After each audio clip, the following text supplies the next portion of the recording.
bienvenidos una semana más a Prólogos, este espacio dedicado a las novedades editoriales que van saliendo en lengua española, en nuestra lengua común.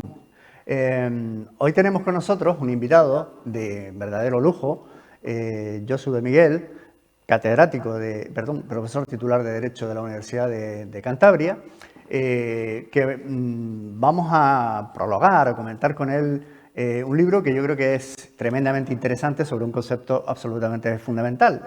El libro es La libertad, historia de una idea. Tenemos ya con nosotros a Josu de Miguel. Josu, bienvenido a Prólogos, que es tu espacio, tu programa. Gracias con todos vosotros.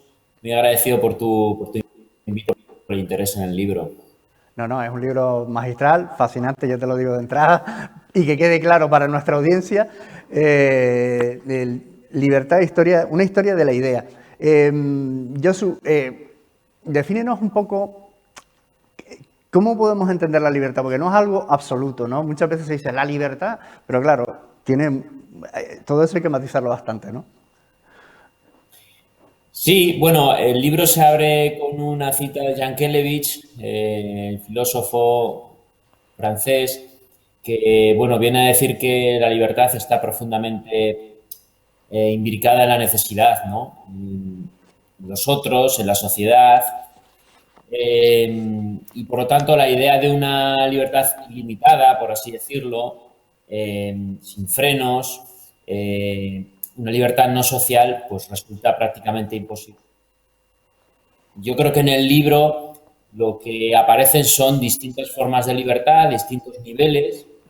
Hablo yo creo que de una libertad de acción que todos entendemos, que es la libertad de hacer algo, con los límites de la libertad de los otros, con los límites del derecho, en fin, ese tipo de libertad que realizamos todos los días y que está muy encuadrada jurídicamente y que probablemente identificamos de manera muy clara y muy precisa en la idea de derechos fundamentales o de derechos subjetivos que decimos aquí en el grado de derecho, ¿no? Cuando explico a los alumnos.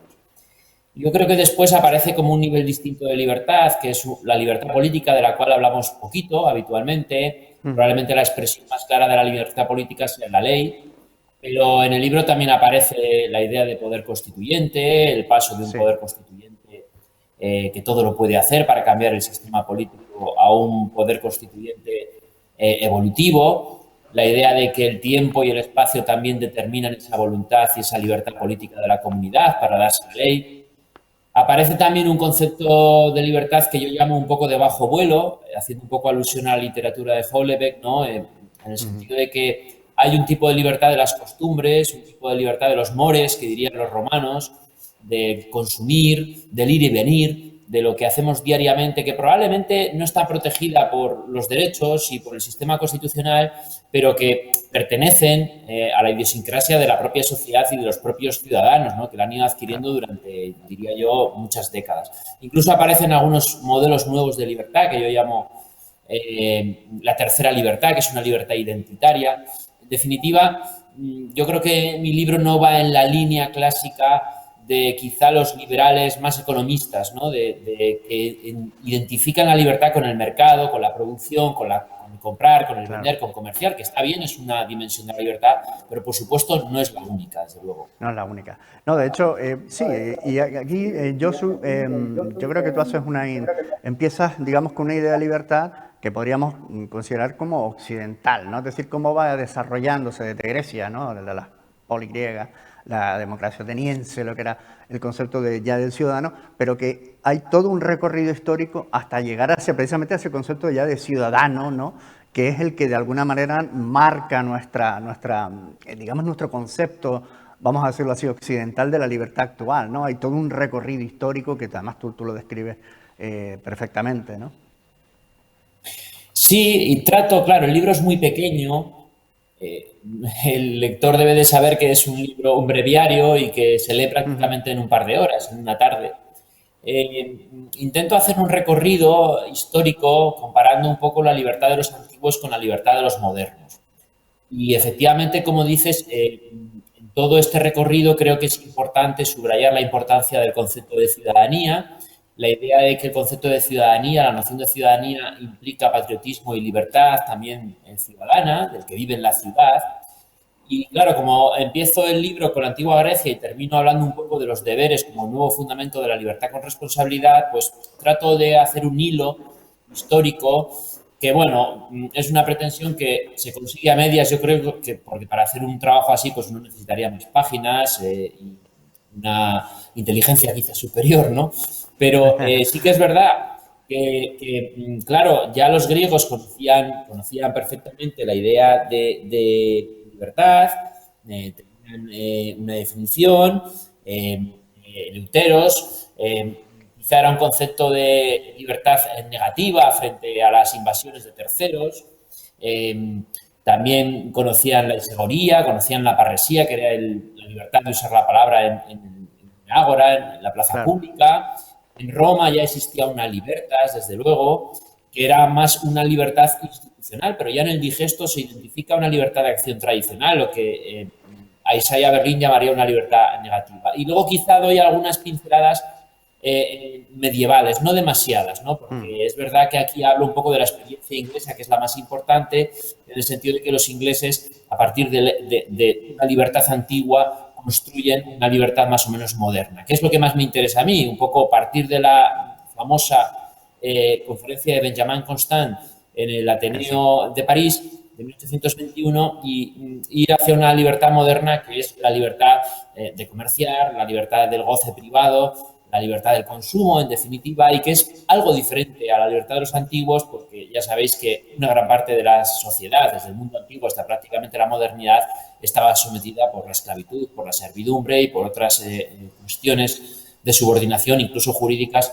que hacían imposible hablar de libertad como hablamos a partir del tiempo moderno, ¿no? Entonces, Claro, sí, mi intención en el libro es un poco construir una especie de frontispicio general sobre el recorrido histórico de la libertad, que es bastante importante porque la libertad se hace en el tiempo, es material y se hace en la historia, va cambiando, ¿no? En sus exacto. sentidos y conceptos históricos.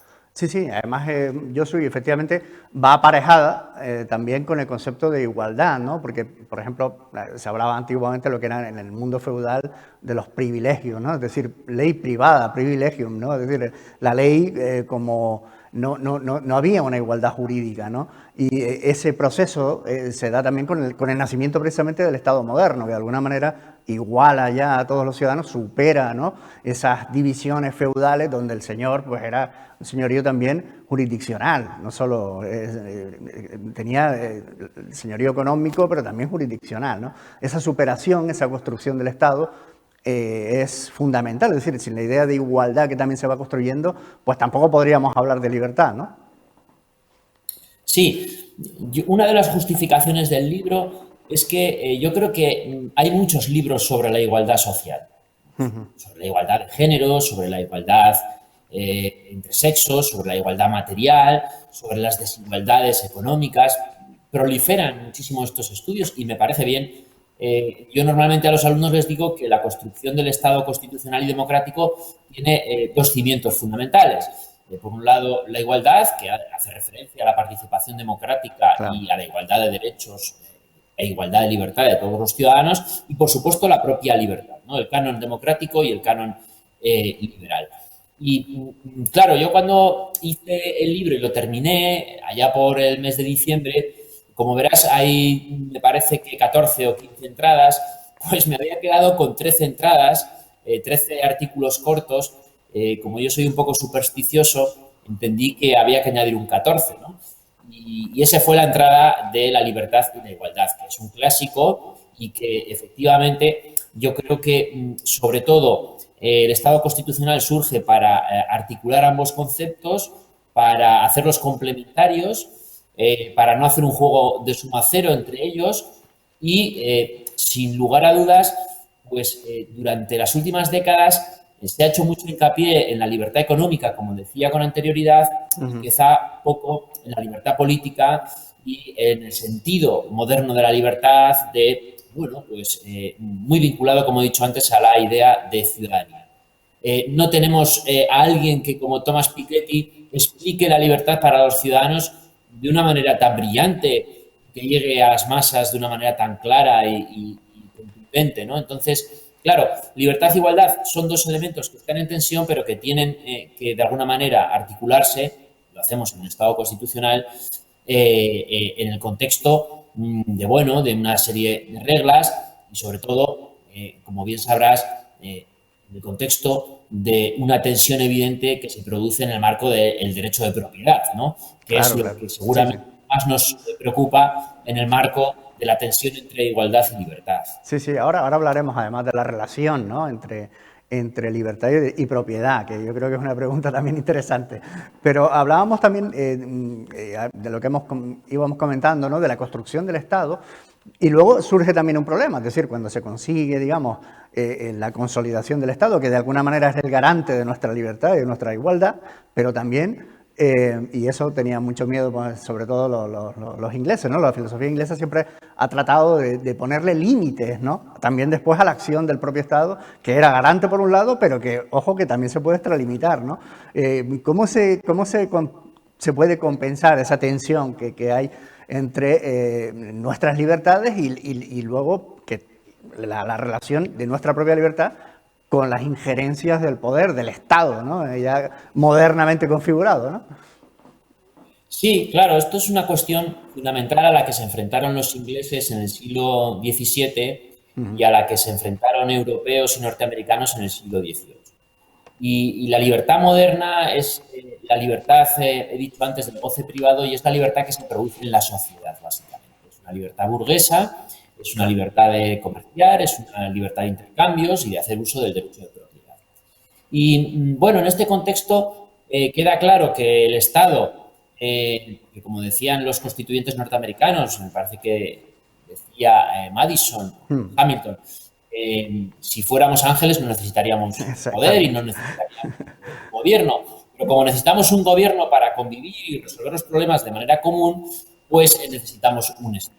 Bien, la libertad inicialmente surge siempre a este lado del Estado, es decir, necesitamos una serie de mecanismos constitucionales, básicamente, para que el desarrollo de la libertad personal, la libertad de acción individual y colectiva, se produzca a esta parte o en el marco de la no intervención estatal. Y ahí pues surgen los trabajos de Locke, de Stuart Mill, del propio Benjamin Constant y sobre todo de Montesquieu, que vienen a construir y a idear un Estado constitucional en el que la sociedad queda al margen de la intervención pública y se construye una serie de barreras, o se construyen una serie de barreras, básicamente la separación de poderes, Claro. un carácter funcional y un carácter orgánico, y sobre todo los derechos, ¿no? Las cartas de derechos que van a ser los fragmentos de soberanía de los individuos para defenderse del propio Estado. Claro, en el libro lo que digo es que todo este desarrollo ha tenido pues un despliegue un tanto paradójico, porque es verdad que con la aparición del Estado social a principios del siglo XX, sobre todo, pues se han ido multiplicando las cartas de derechos, se han ido multiplicando el reconocimiento de derechos subjetivos por parte de los poderes públicos, y hemos entrado en una especie de supermercado normativo, supermercado de inflación constitucional, en el que, como consecuencia de la aparición de lo que yo llamo libertad efectiva frente a libertad dominada, pues la ciudadanía quiere cada vez más derechos y exige que los poderes públicos se los garanticen, aunque muchos de esos derechos sean de prestación, ¿no? Hemos entrado en los últimos años en un cierto colapso constitucional porque, claro, esto también es una especie de juego suma cero, como decía antes, ¿no? ¿Hasta dónde los poderes públicos pueden satisfacer las demandas subjetivas de los ciudadanos? Pues esto, claro, es algo que tendremos que abordar con el paso de los años y con bastante reflexión. Y Josu, citábamos antes, bueno, citabas el discurso de Benjamin Constant, ¿no?, en el Ateneo, donde él ligaba, de alguna manera, la libertad con el Estado democrático liberal, ¿no?, decimonónico que se había ido constituyendo, ¿no? Ese era el modelo, básicamente, ¿no? ¿Se ha superado ese modelo? ¿Hay posibilidades de defender de una manera, digamos, efectiva, ¿no?, o eficiente la libertad, digamos, en fin, acotada a los derechos individuales? ¿En otro modelo es posible realmente o es dificultoso? salir de ese Bueno, modelo de la democracia liberal? Parece imposible. Lo que ha habido es, frente a ese modelo liberal decimonónico, surge durante el siglo XX la categoría de Estado social y democrático de derecho, que un poco lo inventaron los alemanes, entre nosotros Manuel García Pelayo, que fue el presidente del Tribunal Constitucional, el primer presidente del Tribunal Constitucional, después de instaurar la Constitución y la democracia en 1978, pues acuñan ese modelo, ¿no? La idea de Estado social y democrático de derecho se corresponde con una forma de poder que supera el Estado liberal tradicional, que incluso llega a superar la igualdad formal del Estado democrático y que además construye una realidad de intervención en lo público, en lo privado, que sirve para redistribuir y, por lo tanto, para garantizar la igual libertad de todos los ciudadanos, que es nuestro artículo 9.2 de la Constitución, donde se dice que los poderes públicos tienen que remover todos los obstáculos para que los ciudadanos y los grupos puedan ejercer su libertad y su igualdad pues de manera más o menos equilibrada. Desde ese punto de vista, pues claro, ha habido una superación de modelos, ¿no? Claro. Pero toda la superación de los modelos se ha hecho un poco de manera dialéctica y de manera compasada, por así decirlo, ¿no?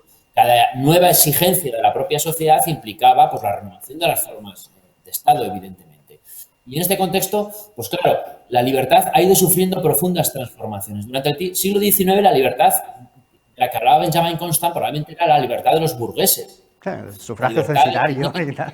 Claro, no tenía que preocuparse casi de la cosa pública porque se dedicaba a sus negocios, en fin, y era una libertad irrestricta donde se entendía que la sociedad tenía que desenvolverse sin ninguna actividad del Estado. Todo esto cambia por completo a finales del 19 y comienzos del 20, cuando lo que tenemos es la incorporación de las masas al proceso democrático. Claro. Y por lo tanto entramos en el contexto de un estado del bienestar, de una libertad efectiva frente a la libertad dominada liberal y que produce una profunda transformación en la propia libertad y sobre todo en el derecho de propiedad, que pasa de ser o de haber una intervención pública o por utilidad pública a una intervención social donde la propiedad se redistribuye.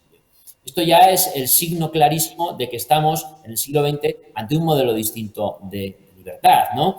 Una libertad donde quizás somos libres para rechazar las prestaciones de lo público, donde el mercado hace la mayor parte de las cosas por nosotros y donde, en fin, la noción de necesidad, es decir, la idea de que necesitamos un tercero, bien el Estado, bien el mercado, para realizar nuestra libertad, se hace cada vez más evidente. Yo creo que hay una paradoja en todo esto y no quiero que se malinterprete, que es que a veces cuantos más derechos tenemos, menos libertad tenemos o disfrutamos, ¿no? Lo cual puede resultar un poco paradójico, pero creo que sí que muestra cómo se ha ido transformando la forma de poder, teniendo en cuenta los parámetros de la libertad, también de la igualdad, obviamente. A mí lo que más me interesaba en este libro era la libertad. Pero me parece un tema importante porque ahora lo que planteo es que durante un siglo y medio, 2 siglos, lo que nos ha preocupado es la intersección entre el Estado y la sociedad, pero aparece un tercer actor, que es la naturaleza, que también debemos de considerar como sociedad, nuestra intervención en relación con la naturaleza, y que desde luego va a llevar a profundas transformaciones en lo que tradicionalmente conocemos como libertad de acción. Y aquí llega la pregunta clave, Josu.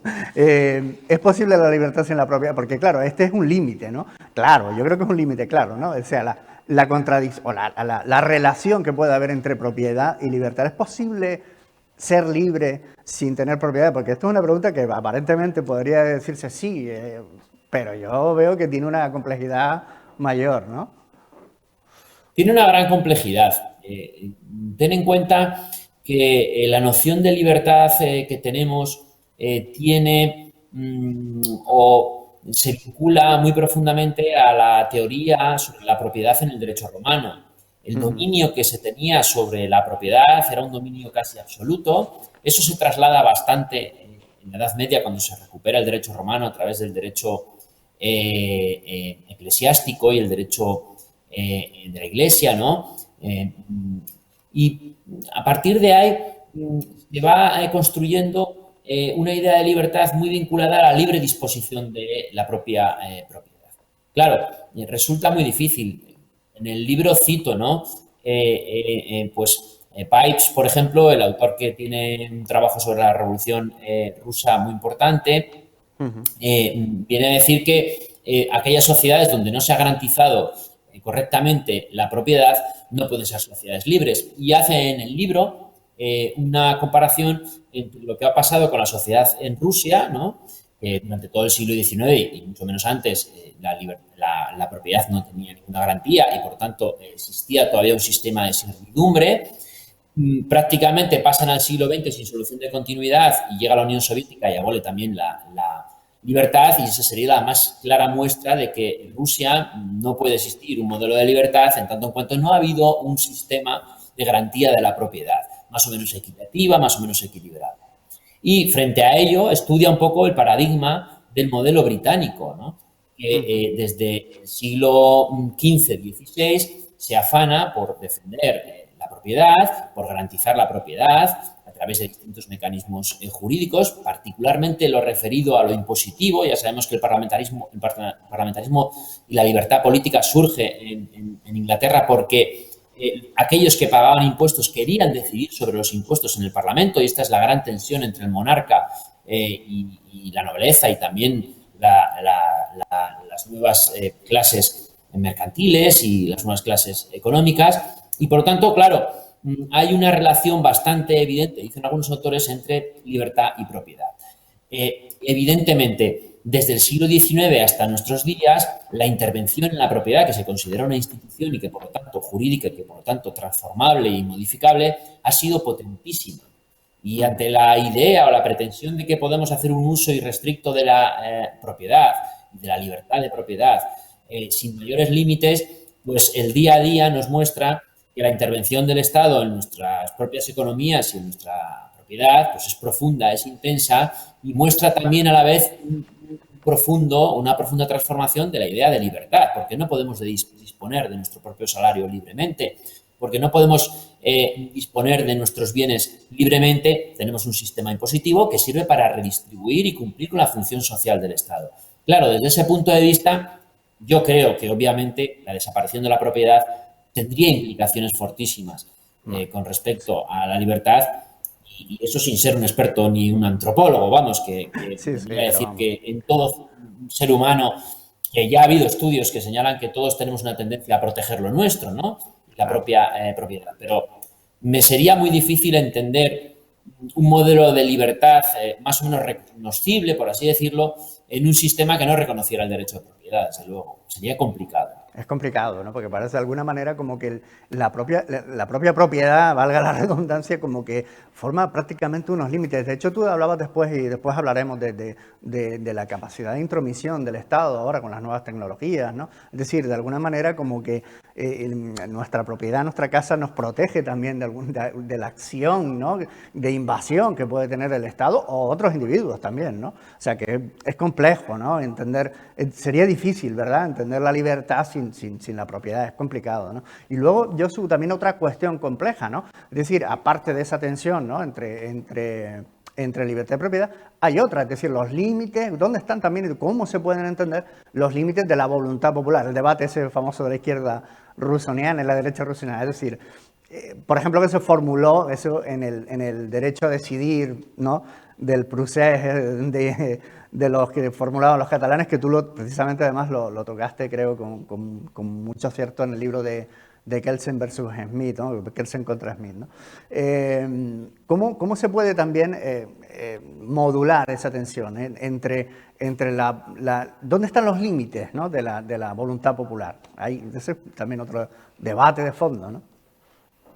Bueno, los límites con respecto a la libertad política, para nosotros los juristas es relativamente sencillo el asunto, porque nosotros podemos hacer lo que nos dice la Constitución que podemos hacer. Por lo tanto, Claro. la norma fundamental es la que limita y de alguna manera constriñe cualquier pretensión de una voluntad popular absoluta, por así decirlo. Ten en cuenta que Constant, cuando hace el debate sobre la libertad de los antiguos y de los modernos, él recupera un debate que ya se había tenido siglos atrás. Es decir, la metodología de enfrentarse a los antiguos era la metodología de enfrentarse al Renacimiento, porque como bien sabes, en el Renacimiento se decía que a partir de Grecia y Roma todo había sido una decadencia. Entonces, Constant recupera un modelo de debate y de controversia que había tenido lugar un siglo, siglo y medio antes, sobre todo con los ilustrados también, en el que viene a decir que efectivamente los antiguos estaban equivocados. ¿Por qué estaban equivocados los antiguos? Una sencilla razón. Los modernos quieren el goce privado. Los modernos quieren, como tú señalas, tener una casa, una vivienda. Yo en el libro doy mucha importancia al espacio, ¿no? El Sí. espacio es un elemento verdaderamente importante para crear intimidad, es una cuestión liberal y burguesa también. La disposición de las habitaciones, la disposición de nuestra intimidad y esos, por así decirlo, límites jurídicos, esas barreras jurídicas que ponemos a la intromisión de terceros. Pues bien, este planteamiento Constant lo hace con respecto a los antiguos y viene a decir, claro, los antiguos no les interesaba el goce privado. La persona normalmente siempre era dependiente de un tercero. La persona era dependiente del padre, de la casa, del oikos. Era siempre podía ser un esclavo o un pelatay, uno de estos que trabajaba por un salario, que estaban muy mal considerados y que tampoco eran ciudadanos. Y en realidad él lo que hacía era confrontar también con Rousseau y con la idea de soberanía irrestricta y con la idea de soberanía popular sin mayor límite, ¿no? Probablemente en su mente estaba un poco la consideración de que la lectura revolucionaria de Rousseau de una revolución sin límites sociales, sin límites políticos y sin límites jurídicos, pues evidentemente era un acto fallido de la humanidad y que por tanto debíamos de plantearnos algunas cuestiones referidas al uso de la libertad política. Y dice, bueno, en fin, los modernos no tienen que desinteresarse de la política, ni mucho menos, porque con la política y con el Parlamento garantizamos la libertad, pero no podemos hacer un uso ilimitado de la propia soberanía popular. Yo creo que este es un debate que se ha tenido y se sigue teniendo en el derecho constitucional, cuáles son los límites a la propia democracia. Esto es un debate un poco distinto a lo que yo puedo plantear en el libro, pero que evidentemente todos los años se explica en la asignatura de Derecho Constitucional, en Teoría del Estado, en Ciencia Política, en cualquier asignatura que aborde la cuestión de la democracia, se tiene que abordar cuáles son los límites de la democracia. ¿Dónde puede haber un abuso de derecho? El abuso de derecho, en términos jurídicos, significa que usamos nuestra libertad para destruir la libertad de terceros. Y eso, en algunos sistemas constitucionales, no es posible, porque, como bien sabemos, por ejemplo, en Alemania, aquellas formaciones que traten de destruir la democracia, los derechos, la libertad, el Estado de Derecho, son formaciones políticas que pueden ser sacadas e ilegalizadas por el ordenamiento jurídico constitucional. Nosotros nos hemos planteado muy tangencialmente esta cuestión, pero evidentemente es uno de los elementos centrales de la relación entre lo individual y lo colectivo y, sobre todo, el peligro que implica un uso de la soberanía sin consideración en torno a sus límites. Yo creo que una de las enseñanzas de las dos guerras mundiales fue que los sistemas constitucionales europeos empezaron a tener cierta desconfianza hacia la soberanía, lo que implicó también cierta desconfianza hacia la política incluso.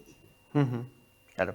Sí, sí, por eso, claro, por eso hablas también del poder constituyente, ¿no? Y tan en boga que está ahora. Además, eso, la frase que se suele oír últimamente, ¿no? Nosotros no hemos votado a la Constitución, queremos un proceso constituyente. Parece como que de alguna manera no entienden los peligros que puede conllevar el abrir unos procesos constituyentes de esa categoría, ¿no? Últimamente en España se estaba hablando, ¿no? Nosotros no hemos votado a la Constitución, queremos una república, como si en España no hubiera de facto, verdaderamente, ¿no? Desde el punto de vista teórico ya de facto una república, aunque sea una monarquía de la forma de Estado, pero ciertamente lo que subyace es una monarquía parlamentaria con la teoría republicana del poder y del, en fin. ¿Cómo ves tú, Josu, estas reivindicaciones, este adanismo constante de queremos votar una constitución cada X tiempo porque lo queremos cambiar todo? Bueno, yo soy un poco escéptico con respecto a esta cuestión por varios motivos. Primero, porque yo creo que este es un momento narcisista el que estamos viviendo. Es un momento, tú decías adanista, pero es también narcisista en el sentido de que, bueno, en fin, uno puede pretender ser el comienzo de todo y el centro de todo, ¿no? y cada generación, aquí hubo un debate sobre la Constitución generacional en Estados Unidos, también en Francia, la Constitución generacional se llama, cada generación debe de tener una Constitución. Bueno, la solución a la que se llegó, tanto en Estados Unidos como básicamente también en Francia, es que no podíamos estar cambiando constituciones cada 15 o 18 años, sino que utilizando mecanismos de reforma adaptábamos la norma fundamental al paso del tiempo, ¿no? Es decir, el tiempo tiene un efecto muy importante en las normas fundamentales, en la consideración de la Constitución, incluso también de la libertad y de la igualdad, y por lo tanto, pues tenemos instrumentos necesarios y bastantes para intentar renovar la Constitución generacionalmente sin tener que cambiarla, ¿no? Claro, Porque claro. desde Sí, el sí, punto sí, de vista de la seguridad jurídica es una cuestión complicada. Luego tenemos el problema, como sabes muy bien, de que hacer un proceso constituyente implica también alcanzar un consenso importante. Consenso que también es importante para la cuestión de la reforma constitucional y que muchas veces no se tiene en cuenta. ¿Qué hay que reformar? ¿Con cuánto apoyo contamos? ¿Qué es lo que se quiere hacer? Resulta a veces difícil, pero yo también entiendo que en esta época narcisista, en esta época donde uno parece que tiene la obligación de hacerlo todo y ser el centro de todo, más que tener voluntad de constitución o voluntad de libertad efectiva, pues lo que tenemos es voluntad constituyente, ¿no? Y a veces los mismos constitucionalistas parecemos más profesores de derecho constituyente que de derecho constitucional, ¿no? Yo creo que los últimos 20 años, en particular en Latinoamérica, han sido muy poco fecundos y sí que han renovado la idea de poder constituyente, pero creo que también sirven como, por así decirlo, enseñanza de que esos procesos constituyentes han llevado a la frustración, ¿no? Y eso ha sido también lo que pasó un poco en Cataluña, que decías antes del derecho a decidir. Se puso en marcha un proceso constituyente claro. que desde luego tenía muy pocos visos de salir adelante porque no había consenso interno, porque la propia mayoría de la sociedad española tampoco lo quería, y ha llevado, yo creo que a un periodo pues de frustración y de dejación democrática que ha hecho mucho más daño a las instituciones que presuntamente la intención de regenerarlas o reconstruirlas, ¿no? Yo en esta cuestión soy escéptico. Creo que lo que tenemos es bueno, hay que cumplirlo, hay que tener voluntad de constitución. Si los partidos y los ciudadanos la tienen, yo creo que el sistema funcionaría razonablemente bien. Y volviendo un poquito a la idea de igualdad, la tensión entre libertad e igualdad, Josu, tú citas a Bobbio, ¿no? A Norberto Bobbio, que él habla más de justicia, no tanto de igualdad, sino más bien de justicia, de dar a cada uno lo suyo. Me parece en fin, me parece una solución magistral, ¿no? Pero en claro, pero tenemos un mundo ahora mismo, citabas antes también a Piketty, donde estamos hablando de un mercado, como dicen los buenistas, un mercado pletórico, es decir, todo lo domina el mercado, y ciertamente también empieza a haber ya una tensión importante entre la igualdad real que puede existir entre los ciudadanos. Esto también es un problema, ¿no? Un problema complejo para nuestras democracias, ¿no? Es decir, cada vez las desigualdades son mayores y evidentemente eso pues afecta de alguna manera también a los procesos políticos y la toma de decisiones, ¿no? Incluso la libertad individual, ¿no? Sí, bueno, yo en realidad, como te he dicho antes, tenía poco interés en el tema de la igualdad si no era la idea de igualdad ciudadana, ¿no? La idea de construir un concepto jurídico constitucional de ciudadanía que está en decadencia. Y realmente yo no estaría tan seguro de que, para decirlo claramente, las necesidades del ciudadano hoy en día básicamente las resuelve el Estado y las resuelve el mercado. Estas son las dos instancias clásicas que resuelven todo nuestro problema. En un caso necesitamos el intercambio monetario y la producción para poder satisfacer las demandas, y en otro es el propio Estado a través de la redistribución la que nos ofrece unos servicios. Precisamente yo creo que desde hace 3 años que apareció la pandemia queda claro que la idea de que el mercado absoluto y el mercado que todo lo resuelve está presente en nuestra sociedad no es verdad. Tenemos las últimas medidas adoptadas por el Consejo de Ministros. Lo que se van a adoptar es simplemente prohibiciones de despidos, intervenciones masivas del Estado en la economía a través de fondos y prácticamente economía pública de empresa pública, la aparición de la intervención en los precios de la electricidad, de las gasolinas. Es decir, tenemos un poder fuertemente interventor. La idea de que tenemos un mercado esplendoroso y muy potente Sí, sí. y neoliberal, yo creo que también no deja de ser una figura un tanto retórica o incluso, no diría que infantil, ¿no? Pero casi.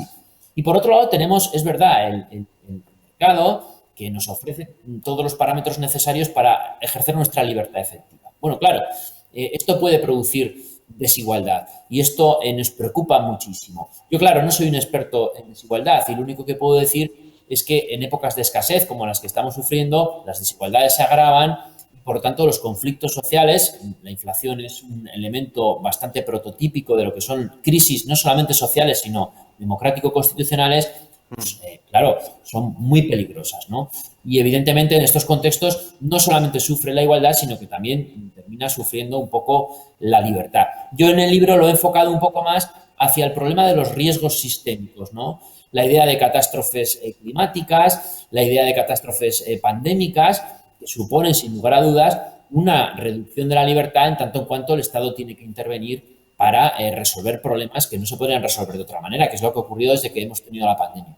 Voy a terminar con un dato que me parece muy interesante, esta pregunta que me haces.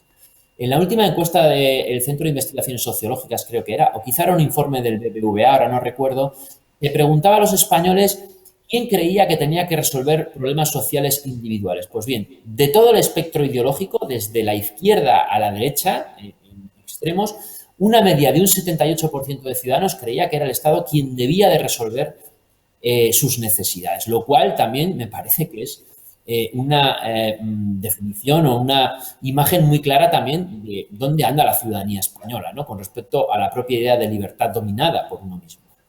Sí, sí, de hecho, Josu, tú hablas también de un concepto que yo no lo había oído nunca, pero que me parece muy interesante, del capitalismo de vigilancia, es decir, que estamos también entrando, y con la pandemia pues se ha puesto totalmente de relieve, de efectivamente que no estamos precisamente al albur del laissez-faire, ¿no? Del libre juego del mercado, como se podría, como dicen algunos. Yo creo que la acción del Estado está siendo realmente muy invasiva, por lo menos para mí, en mi opinión. No sé si coincides, pero efectivamente yo creo que no estamos precisamente en ese camino. Estamos yendo cada vez más a un Estado, cada día yo lo veo más que interviene más en la vida de los ciudadanos, ¿no? Es decir, ese capitalismo de vigilancia que hablas, ¿no? Y además eso agravado con las nuevas tecnologías que se meten, te invaden directamente ya en tu propia intimidad, ¿no? Es decir, también ahí se está generando pues también unas contradicciones, ¿no? Sí, es una paradoja. Yo no soy un experto en nuevas tecnologías, he leído muy poco, pero al menos sí me ha dado lo que he leído para detectar que hay una renuncia a la libertad por parte de los ciudadanos. Sí, sí. Nosotros, las personas más o menos de nuestra edad, ¿verdad, David? Antes teníamos un celo especialmente importante con respecto a nuestra imagen, nuestra intimidad, nuestra privacy, que dicen los americanos, ¿no? Esto es una renuncia absoluta por parte de muchísimos ciudadanos. Renunciamos a nuestra seguridad y nuestra intimidad para obtener bienes y servicios por parte de las nuevas tecnologías y del mercado tecnológico. Y entonces, claro, aquí se producen muchísimos problemas. Primero, la idea de vigilancia, ¿no? El capitalismo de vigilancia. El capitalismo siempre quiere que haya transparencia en las relaciones de mercado, ¿no? Entre el que compra y el que vende. Y es verdad que antes esas relaciones eran imperfectas porque no había transparencia. Con la economía o la minería de datos ahora se obtienen muchísimas prestaciones y muchísimas características de los ciudadanos que permitirían configurar nuestra propia autonomía y nuestra propia personalidad a través de pues, distintos mecanismos tecnológicos, ¿no? Yo creo que la atención a los datos tiene que ser mayor, pero claro, esto necesita también una cultura de la libertad, por así decirlo. Necesita una cultura entre los jóvenes que aprecie esa intimidad. Si no la aprecian, poco tenemos que hacer al respecto.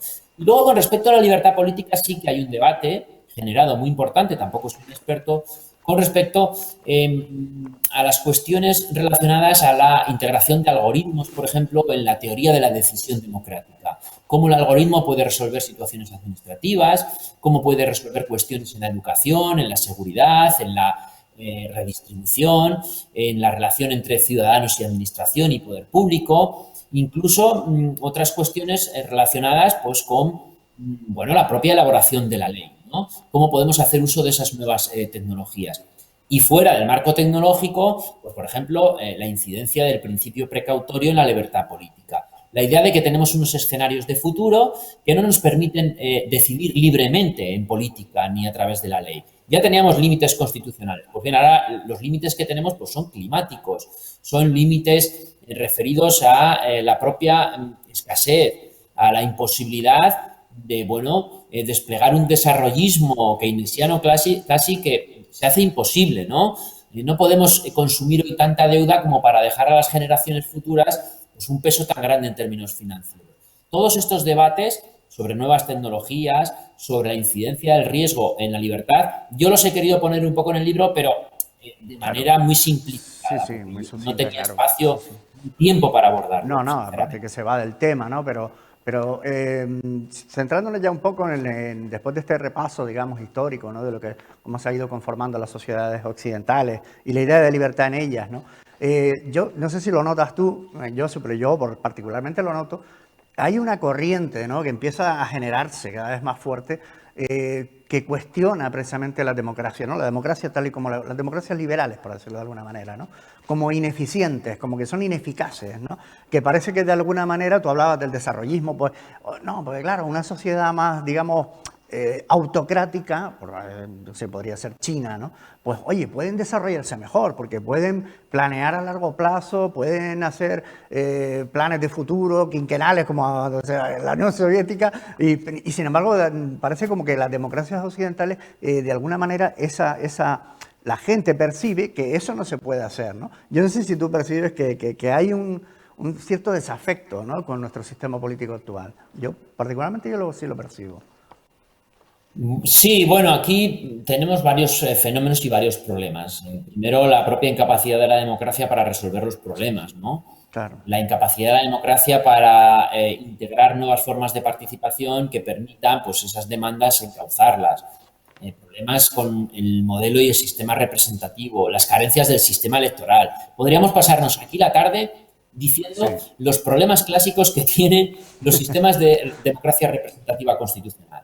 Y no acabaríamos. Y esto ha llenado bibliotecas. Y, insisto, es un tema que desde que en 1787 los americanos pusieron en marcha este sistema que más o menos todos compartimos, junto a los franceses 2 años después, pues, bueno, nos concierne y nos preocupa. Lo que creo que quizá hay, efectivamente, como señalas, es pues una tentación populista. Y la tentación populista viene a señalar una cosa muy sencilla, que hay que recuperar el valor de la política, ¿no? Y que el valor de la política significa que hay que desechar las reglas y el derecho para tomar decisiones. Claro, China no está limitada por sus propias normas, puede adoptar decisiones probablemente sin tener en cuenta el principio y los parámetros de los derechos fundamentales, en definitiva de la propia libertad e igualdad, porque para eso tiene un sistema autocrático. Y desde este punto de vista, desde el punto de vista funcional, pues evidentemente las autocracias parece que funcionan en este momento mejor, pero habrá que verlo, porque como dice Sloterdijk, Europa va muy mal, pero todo el mundo quiere venir a Europa a vivir. Europa es una sociedad decadente, pero todo el mundo viene a Europa, y lo entiendo perfectamente, a disfrutar de nuestro estilo de vida, que sigue siendo magnífico, a pesar de los grandes problemas que tenemos si nos comparamos con otras sociedades. Entonces, claro, por un lado tenemos la tentación populista funcional y luego tenemos la tentación populista cultural. Y la tentación populista cultural es, aparte de que desechamos el derecho para organizar nuestras sociedades y por lo tanto la garantía de la libertad, es que efectivamente hay un movimiento tanto a izquierdas como a derechas que culturalmente creen que la democracia no es un modelo exitoso y que podemos ir a otros sistemas y a otros modelos o antisistemas que podrían de algún modo satisfacer desde el punto de vista de la legitimidad lo que pide la sociedad. Yo creo, sinceramente, soy muy escéptico con este tema. Lo que quiero decir es que nos acordaremos de la libertad cuando la perdamos. Y esto me parece bastante claro. Entonces, creo que habría que poner un poco en valor más nuestro propio sistema institucional y no pensar en modelos más basados en la acción y en la búsqueda de satisfacciones narcisistas, como decía antes, que creo que no nos conducen a nada, ¿no? Pensemos más en regenerar y volver a las viejas ideas ya conocidas que ante un futuro cercano y un presente donde parece que nadie tiene nada que decir más allá de la cháchara. Perdón que utilice esta expresión.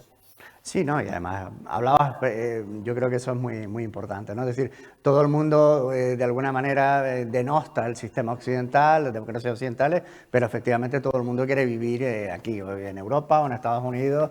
Y claro, luego está, por ejemplo, el ejemplo chino, ¿no? Es decir, oye, ¿dónde quedan las libertades individuales en China, ¿no? Claro, sí, por un lado tienes un desarrollo que pueden planificar, pero luego no dejas de ser tu, tu individualidad, tus derechos pueden ser aplastados y pisoteados en cualquier momento, ¿no? Entonces, claro, hay que poner las dos cosas en la balanza y yo creo que muchas veces se les olvida poner esa cosa, ese peso en la balanza no lo ponen, ¿no? Que es algo que nosotros, como dices tú, tenemos asegurado y por eso, de alguna manera, nos lo valoramos cuando lo hemos perdido, por ejemplo, pues en la pandemia, cuando nos encerraron, ¿no? Y toda Exacto. esta historia. Es un magnífico ejemplo, lo digo en el libro. Es decir, la gente no ha apreciado la libertad, algo tan sencillo como moverse y deambular por la calle hasta que no nos han metido 2 meses y medio en nuestras casas. Me parece un ejemplo perfecto de que yo creo que estos conceptos jurídico-constitucionales y filosóficos, la libertad, la igualdad, la democracia, el Estado de Derecho, están mucho más interiorizados de lo que creemos en nuestros cerebros Sí, y en sí, nuestras no. sociedades. Por lo No, tanto, no soy del todo optimista. Creo que verdaderamente hay personas que quizá en este mundo de las redes sociales y demás, pues saca la cabeza y pretende a lo mejor proponernos sistemas alternativos. Pero mire, yo no creo que haya sistemas alternativos mucho mejores. Es como cuando me dicen que deberíamos de cerrar la Unión Europea y acabar con ella. Bueno, en fin, en definitiva, me parece que cuando se plantean así las cosas no tenemos nada de qué hablar, porque recuerdo una anécdota muy buena que sale en la película de Hannah Arendt. La película de Hannah Arendt, que es estupenda y todo el mundo puede ver, y le preguntan a Arendt cuando llegó a Estados Unidos, ¿usted qué es lo que sintió cuando llegó de los campos de concentración franceses a Estados Unidos? Y dijo, una enorme libertad. Es decir, el respirar libertad es una cuestión claro. antropológica, ¿no? Es que así también sentimental, ¿no? Y emocional. Sí, sí, sí, totalmente, totalmente, no, claro. Y Josu, ¿cómo ves a España, no? Ya para ir cerrando un poco la entrevista y tu intervención en este programa, ¿cómo ves a España, no? ¿Cómo estás viendo el panorama? Tú has sido, yo creo que con el libro de Kelsen contra Smith, desmontaste de alguna manera eso del famoso derecho a decidir, ¿no? Algo tan, en fin, ese populismo tan de bajo vuelo, ¿no? ¿Cómo ves la situación del país ahora mismo? Bueno, yo un poco preocupado, sí, ¿no? Porque realmente creo que vivimos una situación de excepcionalidad desde hace ya bastantes años. Una de las características desde hace prácticamente 2 décadas es que empezamos con una crisis terrorista en 2001, seguimos con una crisis financiera en 2008-2009. Cuando más o menos teníamos controlada la crisis financiera económica, ha venido la crisis pandémica. Y parece que nos tenemos que acostumbrar a vivir una situación de emergencia constante, ¿no? Sí, sí.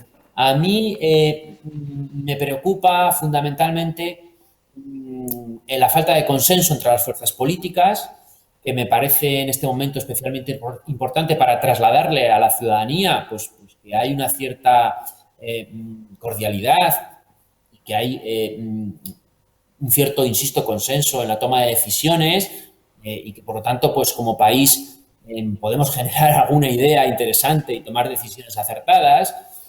Y claro, también me preocupa el comportamiento de los poderes públicos, que yo me dedico al derecho constitucional. Entonces, sí que es verdad que, bueno, pues mire, yo he visto cómo el Tribunal Constitucional ha anulado prácticamente aspectos muy importantes de los 2 estados de alarma que tuvimos, 2 de los 3. Y no ha habido una reacción de las fuerzas políticas, de todos los partidos en general, para mejorar el ordenamiento jurídico constitucional, para acatar las sentencias, para prever un marco jurídico más estable, para prevenir otros fenómenos de especial importancia, como puede ser la inflación que tenemos en este momento, la necesaria intervención en la economía y en el mercado para controlar los precios. En fin, hay una cierta deriva de descoordinación y los ciudadanos se ven muy desorientados, ¿no? Y en estos momentos de crisis hay que ser especialmente cuidadosos porque, como decía Guillermo Ferrero decía, claro, los genios invisibles de la ciudad política hacen referencia a la legitimidad y no conocemos muy bien esos genios invisibles. no sabemos lo que puede estar subyaciendo en el sistema político constitucional español en este momento en términos de legitimidad. Eso es lo que me preocupa, ¿no? Que en fin, estemos gobernando con extremos.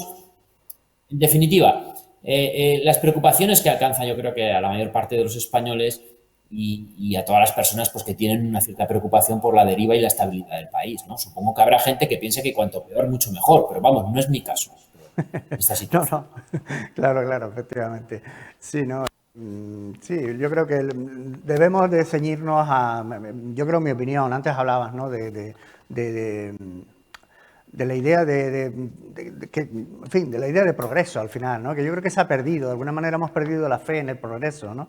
Pero romperlo todo parece que tampoco es una solución. Yo creo que más bien aferrarnos a los valores de la libertad, de la igualdad, de la fraternidad, que también ese no lo hemos tocado, pero bueno, es otro de la unidad de la República, que es otro de los que nunca dicen, ¿no? Del lema revolucionario. Pero para ya ir cerrando, ¿no? De estos tres, digamos, o cuatro, libertad, igualdad, unidad de la República, ¿en qué posición estamos? ¿Cómo podríamos hacer vamos a decir, un resumen histórico, ¿no? Una valoración final, ¿no?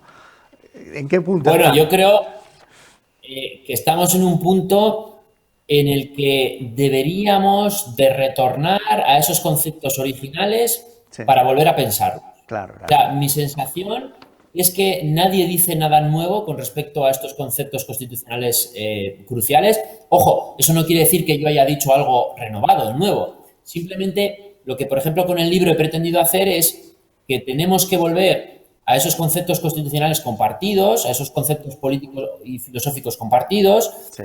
y debemos de volver a repensarlo, porque, bueno, en fin, no creo que haya demasiadas en el espectro del pensamiento político como para que yo me muestre demasiado optimista en este sentido. Entonces, yo creo que en gran medida el concepto clásico de libertad hace aguas, en gran medida, y tenemos que repensarlo.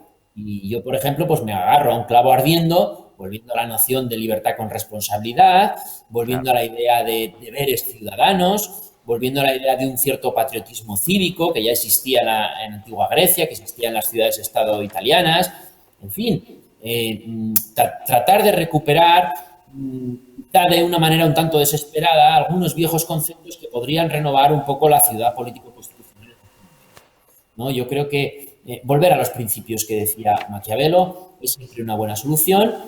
Y a pesar de que veamos constantemente circular ideas y conceptos nuevos, esto no significa que nos sean de utilidad, ¿no? Para reconstruir nuestro país, sinceramente. Sí, sí, volver de alguna manera a los orígenes, ¿no? Y a los clásicos, ¿no? Has hablado de Maquiavelo, de la ciudad de Estado.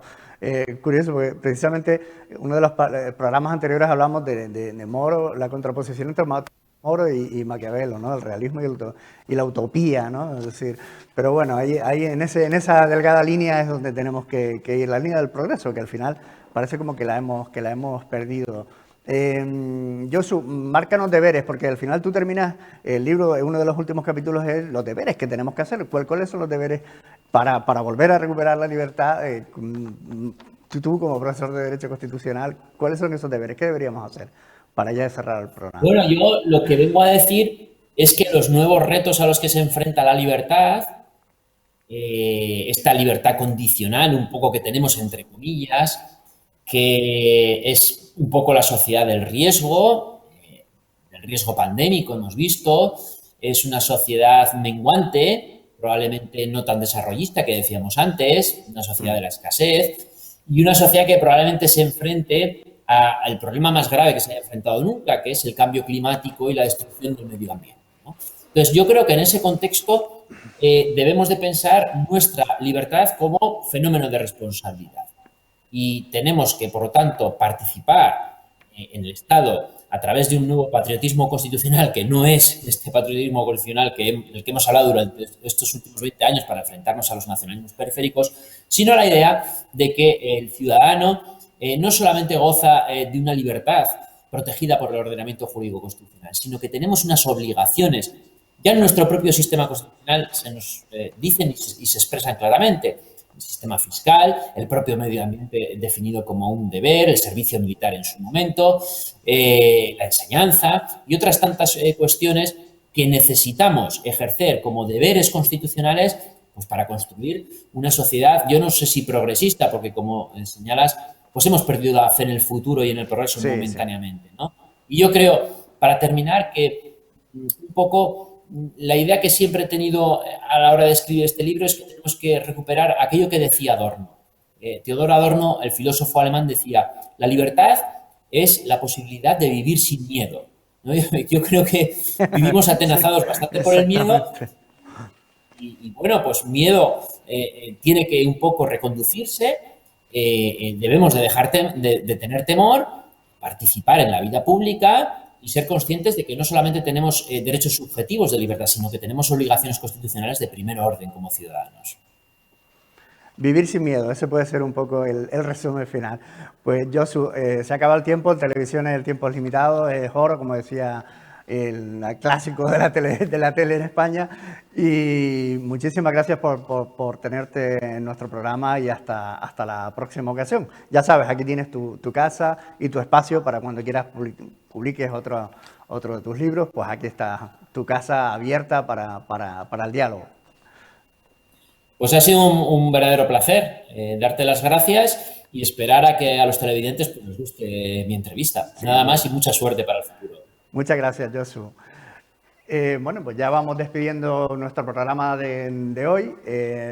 Esperamos que les haya gustado, que hayan sido libres. Son libres para verlo y para distribuirlo, además, por sus redes sociales, con sus amigos. Y bueno, pues eso también nos ayuda a nosotros y a ver Gran Canaria Televisión a crecer cada día más como lo estamos haciendo. Sin más, pues emplazarles al programa de la semana que viene y bueno, despedirnos cordialmente y emplazarles también a que sigan viendo pues la programación de Gran Canaria Televisión que sigue de manera ininterrumpida. Muchísimas gracias por su atención y hasta la próxima semana.